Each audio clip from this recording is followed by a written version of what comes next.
Hello everyone, मैं आशीष Mittal Arora classes के इस ऑनलाइन प्लेटफॉर्म पर आपका स्वागत करता हूं। जैसे कि आप सभी को पता है कि टीचिंग के बहुत एग्जाम आ रहे हैं, क्योंकि 2025 जो है वो टीचिंग के लिए एक बेस्ट ईयर माना जा रहा है, क्योंकि बहुत वैकेंसीज आने के चांसेस है, जिसमें अभी रीट और एचटेट के तो अनाउंसमेंट भी हो चुकी है कि बहुत जल्द एग्जाम होने जा रहा है। इसके अलावा आप किसी भी तरह के एसएससी पेपर को देना चाहते हो या किसी भी तरह के एग्जाम को जिसमें पॉलिटी आती है उसके देना चाहते हो, तो उन सभी एग्जाम्स को ध्यान में रखते हुए मैं आपके लिए लेकर आया हूं एक पॉलिटी का स्पेशल एमसीक्यू सेशन, जिसमें हम पॉलिटी के क्वेश्चंस को डिटेल में पढ़ेंगे, समझेंगे और उनके आंसर्स देखेंगे। आपकी प्रैक्टिस भी हो जाएगी। इसके अलावा आपके लिए एक चैनल भी बनाया गया है, रोजाना अभ्यास।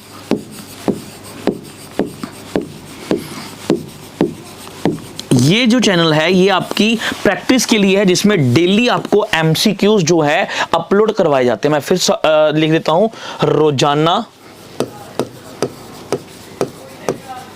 ये टेलीग्राम पर आप ये चैनल जो है देख सकते हो। इसके अलावा किसी भी तरह का आपको बैच परचेज करना चाहते हो तो भाई कूपन कोड AC742 लगाकर ही लेना, आपको सबसे ज्यादा डिस्काउंट इसी कूपन पर मिलेगा। क्वेश्चन नंबर 1 देखो, कहते who drafted the constitution of India. देखो हमें ड्राफ्टिंग, मैंने रीट में आपको पढ़ाया हुआ है, ये एचटेट वाले बैच में आपको पढ़ाया हुआ है कि ड्राफ्टिंग कमेटी का जो हेड था, अध्यक्ष था, वो कौन था? BR अम्बेडकर। तो कौन था? BR अम्बेडकर जो थे वो क्या थे? अध्यक्ष थे किसके? ड्राफ्टिंग कमेटी के। ये कब हुआ? इसकी स्थापना कब हुई? 6 दिसंबर 1946 को हुआ। ठीक है, स्टार्टिंग में इसमें 384 पर्सन थे। ठीक है, उसके बाद इसमें कितने 299 ने रह गए और 284 पर्सन ने क्या कर दिए? 389 पर्सन थे, सॉरी। ठीक है, तो 284 पर्सन ने क्या कर दिए थे? साइन कर दिए थे। ये तैयार कब हो गया था? 26 जनवरी, 26 नवंबर को ये तैयार हो गया था और 26 जनवरी को इसको क्या कर दिया गया था? इसको इंप्लीमेंट कर दिया गया था, जिसको हम अपना गणतंत्र दिवस बोलते हैं। तो उन्होंने बोला कि ड्राफ्टिंग कमेटी कौन बनाता है? देखो ब्रिटिश पार्लियामेंट नहीं आएगा, गवर्नर जनरल नहीं आएगा, तो कौन होता है? Constitution assembly of India. तो इसका आंसर क्या बन जाएगा? सी आपका बिल्कुल सही उत्तर है। नेक्स्ट देखो, सेकंड क्वेश्चन। ठीक, who among the following is involved in the amendment of the Indian constitution. जो अमेंडमेंट्स होती हैं, देखो जो आपका हमारा जो आज का टॉपिक है ना, वो क्या है? भारतीय संविधान का निर्माण। आज जो आपके क्वेश्चंस मैं लेकर आया हूं वो सारे भारतीय संविधान के साथ रिलेट करते हैं, उसी के साथ रिलेटेड हम आज क्वेश्चंस पढ़ेंगे पॉलिटी के। तो हम बात कर रहे हैं कि कहते कौन इन्वॉल्व होता है। देखो प्रेसिडेंट बिल्कुल हम बोल सकते हैं, जुडिशरी बिल्कुल कह सकते हैं, नन ऑफ दीज, या पार्लियामेंट। देखो पार्लियामेंट में क्या आता है? लोकसभा, राज्यसभा और प्रेसिडेंट। तो हम किसको बोलेंगे कि ओनली एंड ओनली हमारा जो पार्लियामेंट है वो इन्वॉल्व रहती है किसमें? वो इन्वॉल्व रहती है किसमें? रहती है इंडियन कॉन्स्टिट्यूशन में। प्रेसिडेंट आंसर हो सकता था, पर जब पार्लियामेंट वर्ड आ गया ना, तो पार्लियामेंट में सब कुछ आ गया। ठीक है, पार्लियामेंट में लोकसभा भी आ गई, राज्यसभा भी और प्रेसिडेंट आ गया, इसलिए हम बेटर ऑप्शन क्या लगाएंगे? इसका बी लगाएंगे। बी इसका बिल्कुल जो है क्या रहेगा? सही उत्तर रहेगा। नेक्स्ट देखो, the constitution assembly adopted the constitution on. देखो मैंने आपको वर्ड्स करवाए थे, कुछ वर्ड्स करवाए थे कि अगर आपको ये वर्ड्स होंगे तो आप क्या लगाओगे। देखो बना कब था? 26 नवंबर। इंप्लीमेंट कब हुआ? 26 जनवरी। क्यों इतना वेट किया? क्योंकि 26 जनवरी 1930 को हमारे पंडित जवाहरलाल नेहरू जी ने क्या बनाया था? पूर्ण स्वराज दिवस बनाया था। ठीक है, तो अब उन्होंने क्या पूछा? अडॉप्टेड। तो मैंने आपको स्पेशल बताया था अडॉप्टेड आएगा, इनएक्टेड आएगा, तो कौन सी डेट आएगी? ठीक है ना, और कौन सी डेट आएगी याद रखना। तो 15 अगस्त बिल्कुल गलत है। ये तो 15 अगस्त 1950 तो है ही नहीं। 15 अगस्त तो क्या है? 15 अगस्त तो क्या है? 1947 है। More than none of these नहीं आएगा। 26 जनवरी नहीं आएगा, तो क्या आएगा? 26 नवंबर आंसर आएगा। तो आंसर क्या आ जाएगा? ए आपका बिल्कुल सही उत्तर है। आप स्टूडेंट सभी भाई कमेंट बॉक्स में आंसर बताया करो, और किसी भी तरह का बैच परचेज करना चाहते हो तो कूपन कोड ये ही लगा सकते हो। हमारा मास्टर कैडर का, ETT कैडर का, एनटीटी का, सभी के बैचेस जो है शुरू हो चुके हैं। आपने बस क्या करना है, कूपन कोड लगाना है इसी 742 और बैच को क्या कर लेना है, ज्वाइन कर लेना। नेक्स्ट को, who among the following was the vice chairman of Indian. अब देखो, अब मैं चेयरमैन नहीं पूछ रहा, अब मैं क्या पूछ रहा हूं, वाइस चेयरमैन। मैंने आपको बताया था कि इसके अध्यक्ष कौन थे, अध्यक्ष थे डॉक्टर राजेंद्र प्रसाद, डॉक्टर राजेंद्र प्रसाद, ठीक है ना। हमने पढ़ा था ना कि 9 दिसंबर को कौन बने, सच्चिदानंद सिन्हा बने, 11 दिसंबर को कौन बने, राजेंद्र प्रसाद बने, और 13 दिसंबर को क्या हुआ कि जवाहरलाल नेहरू ने ऑब्जेक्ट रेजोल्यूशन जो है पास किया, जो बाद में किस में कन्वर्ट हो गया, प्रीएम्बल में हो गया। लगभग इसको कितने दिन लगे, 2 वर्ष 11 महीने 18 दिन इसको लगे थे। तो वाइस पूछा गया है, के.एम. मुंशी नहीं थे, ठीक है ना। ये तो उसकी जो हमने 7 मेंबर्स कमेटी की थी उसके एक पार्ट थे।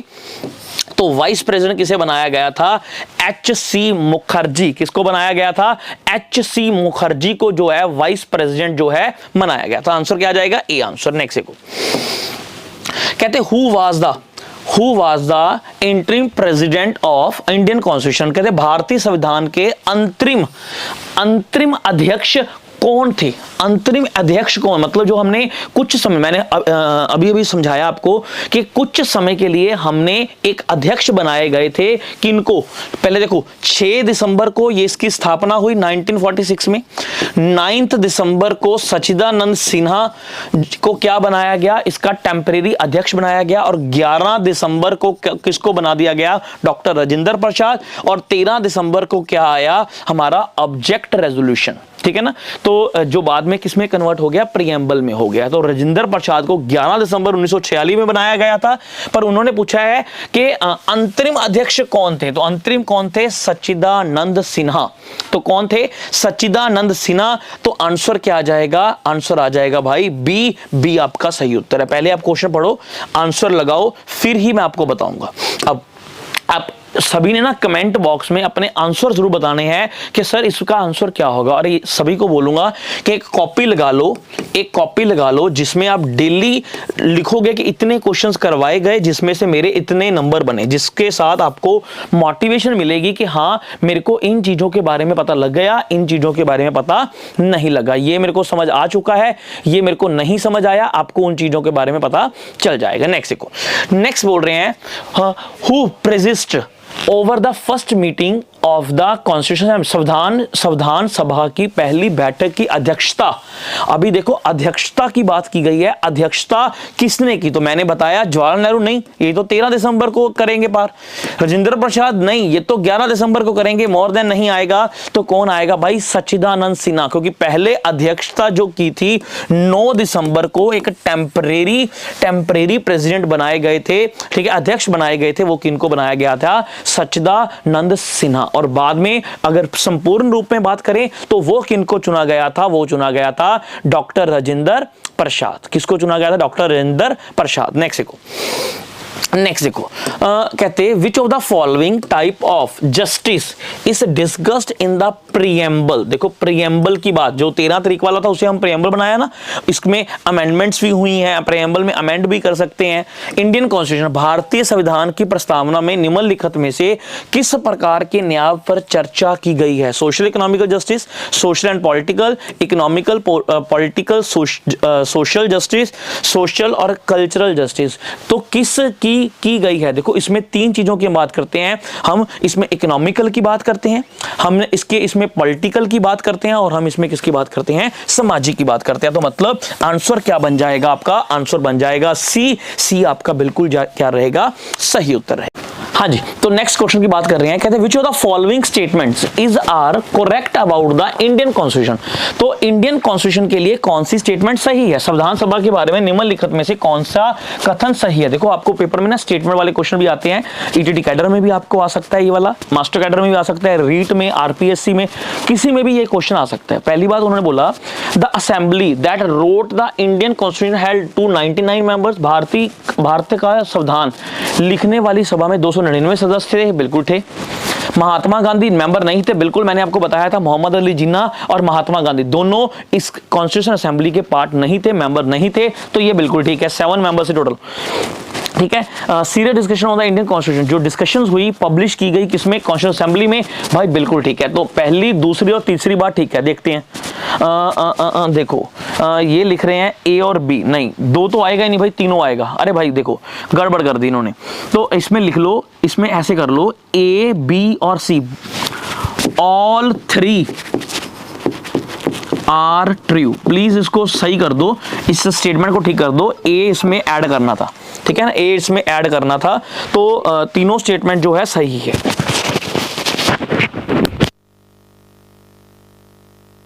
हाँ जी, तो इसका आंसर क्या आ जाएगा, all three options are true. तो इन्होंने थोड़ी सी गड़बड़ कर दी ऑप्शन में, तो इसका आंसर आ जाएगा ए ऑप्शन, सभी सही है। ठीक, नेक्स्ट देखो, नेक्स्ट क्वेश्चन क्या आ रहा है, the statement of the constitution in which as country clearly states all the basic values and concepts। संविधान का वह कथन जिसमें एक देश अपने संविधान के सभी मूल मूल्यों अवधारणाओं को स्पष्ट रूप से बताता है, उसे एक्ट नहीं बोलते, सेक्शंस नहीं बोलते भाई, प्रियम्बल बोलते हैं। उसे क्या बोलते हैं, प्रियम्बल बोलते हैं। तो आंसर क्या आ जाएगा, डी राइट ऑप्शन है। कहते who of the following called the constitution assembly of India a one party body in essential one. निम्नलिखित में से किसने भारत की संवैधानिक सभा को अनिवार्य एक दलीय देश में एक दलीय निकाय कहा है। भाई देखो स्टेटमेंट वाला क्वेश्चन है, आपको समझना पड़ेगा कि किसने ये स्टेटमेंट दी है। तो देखो ये स्टेटमेंट आपको याद करना पड़ेगा किसने दी है, अगस्तीन ने दी है। भाई ये आपको जो स्टेटमेंट्स है ये आपको याद ही करना पड़ेगा। तो ये जो स्टेटमेंट है ये किसने दी है, अगस्तीन ने दी है, आपको याद करना पड़ेगा। बी आंसर आपका सही उत्तर होगा। नेक्स्ट देखो, कहते the preamble of the constitution of Indian assures the people of India about which of the following. भारतीय संविधान के प्रस्तावना भारत के लोगों को निम्नलिखित में से किसके बारे में आश्वस्त करती है, किस चीज के बारे में आश्वस्त करती है भारतीय लोगों को बताओ भाई, जल्दी बताओ, जल्दी मेरे को बताओ कि इसका आंसर क्या आएगा। देखो याद रखना, हमने जो एकता वर्ड है 42वीं अमेंडमेंट 42nd अमेंडमेंट जो 1976 में हुई थी, जिसे हम मिनी कॉन्स्टिट्यूशन भी बोलते हैं, उसमें हमने ऐड की थी। तो इसके बारे में हम किस में बात कर सकते हैं। देखो about the unity and integrity of Nations बिल्कुल ठीक है, डिग्निटी ऑफ द इंडिविजुअल बिल्कुल ठीक है, about the equal status and opportunities of people ठीक है, मोर देन। देखो इसमें तो एक से ज्यादा आ रहे हैं, है ना, एक से ज्यादा आंसर आ रहे हैं, मतलब ऑल ऑफ दीज उन्होंने आंसर नहीं दिया या बोथ उन्होंने आंसर नहीं दिया, तो उन्होंने कह दिया मोर देन के एक से अधिक आंसर बन रहे हैं। तो इसका आंसर क्या बन जाएगा भाई, डी ऑप्शन। इसका आंसर क्या बन जाएगा, डी ऑप्शन जो है इसका सही उत्तर बन जाएगा। नेक्स्ट देखना, भी एक आंसर नहीं बन रहा, एक से ज्यादा आंसर बन रहे हैं। नेक्स्ट देखो, how many types of liberties are provided in the preamble of Indian constitution. कहते हैं कितने, 3 टाइप्स की, संविधान की प्रस्तावना में कितने प्रकार की स्वतंत्रताएं प्रदान की गई हैं, कितने प्रकार की गई हैं, जल्दी बताओ मेरे को। ठीक है, तो देखो 3 प्रकार की नहीं है, 2 प्रकार की नहीं है, तो ये कितने प्रकार की स्वतंत्रता की बात की गई है, लिबर्टी की बात की गई है, 5 प्रकार की। कितने प्रकार की बात की गई है भाई, 5 प्रकार की उन्होंने बात की है। तो आंसर क्या आ जाएगा, सी आपका बिल्कुल ठीक है। हमने बात की ना, हम विचार रख सकते हैं, अभिव्यक्त कर सकते हैं, उपासना कर सकते हैं, धर्म के लिए है, विश्वास के लिए है, ये हमें 5 प्रकार की स्वतंत्रताओं की उन्होंने क्या की है भाई, बात की है। नेक्स्ट देखो जी, नेक्स्ट हम देख रहे हैं, which of the following was the procedural committee of a Indian constitution assembly. निम्नलिखित में से कौन सा भारत की संवैधानिक सभा की प्रक्रिया समिति थी। कौन सी थी प्रक्रिया समिति, बताओ मेरे को, कौन सी प्रक्रिया समिति थी। तो कौन सी थी, फाइनेंस एंड स्टाफ कमेटी बिल्कुल भी नहीं थी, ठीक है, कमीशन ऑन लिंग्विस्टिक प्रोविजन बिल्कुल भी नहीं, फिर तो मोर भी गया। तो कौन सी थी भाई, ADHO की अडहॉक कमेटी ऑन नेशनल फ्लैग, ठीक है ना, अडहॉक कमेटी थी नेशनल फ्लैग की, बिल्कुल, जिसमें जो है बिल्कुल। तो आंसर क्या आ जाएगा, बी आपका बिल्कुल सही उत्तर आ जाएगा। नेक्स्ट क्वेश्चन कर रहे हैं हम। नेक्स्ट क्वेश्चन, क्लास को अंत तक देखना है। अगर किसी ने किसी भी प्रकार का कोई बैच परचेज करना है तो याद रखना सिर्फ और सिर्फ एक ही कूपन कोड चलेगा, AC 742, ठीक है, ये कूपन कोड लगाओ और अपना जो है अपना बैच परचेज कर सकते हो।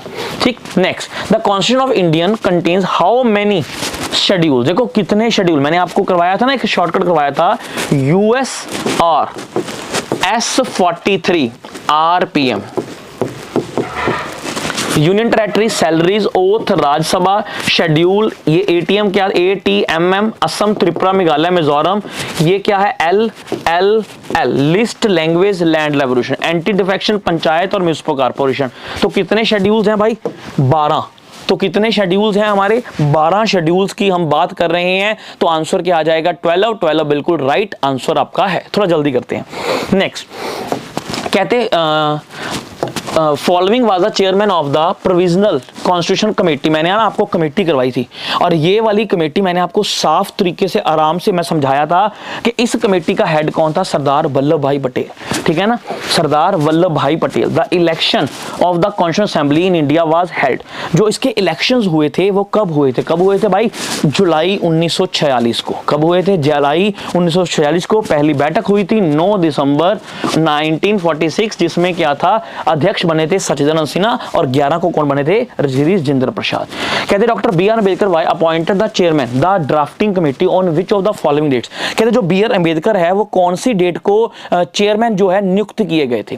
ठीक है, तो चेयरमैन नियुक्त किए गए थे कब? 29 अगस्त। ये फैक्चुअल डाटा है, आपको याद करना पड़ेगा। आंसर क्या आ जाएगा भाई? सी, ठीक है ना। 29 अगस्त 1949 को इनको क्या किया गया था? नियुक्त किया गया था। 7 मेंबर्स कमेटी थी। अम्बेडकर, गोपाल स्वामी थे, अय्यर थे, 7 मेंबरी कमेटी में थे। और कब किया गया था? 29 अगस्त को किया गया था। नेक्स्ट देखो भाई, The advisory committee of the Indian Constitutional Assembly of India was formed from which of the following affairs? कौन से affairs के अंडर? ठीक है, कौन से अफेयर्स के अंडर हम बात कर सकते हैं? देखो तो भारतीय संवैधानिक सभा का सलाहकार समिति का गठन निम्नलिखित में किसके? तो भाई देखो लिंग्विस्टिक अफेयर्स, सब्सटेंसिव, प्रोसीजरल, बिल्कुल ये 2 तो हो ही रहे हैं। तो आंसर इसमें क्या बन जाएगा? इसमें देखो बेसिकली याद रखना 12 मूल समितियां हैं, ठीक है, तो इसका आंसर बेटर क्या बन जाएगा? डी। तो आज के लिए भाई इतना ही करेंगे, मिलते हैं अगली क्लास में। Thank you ji, thank you very much.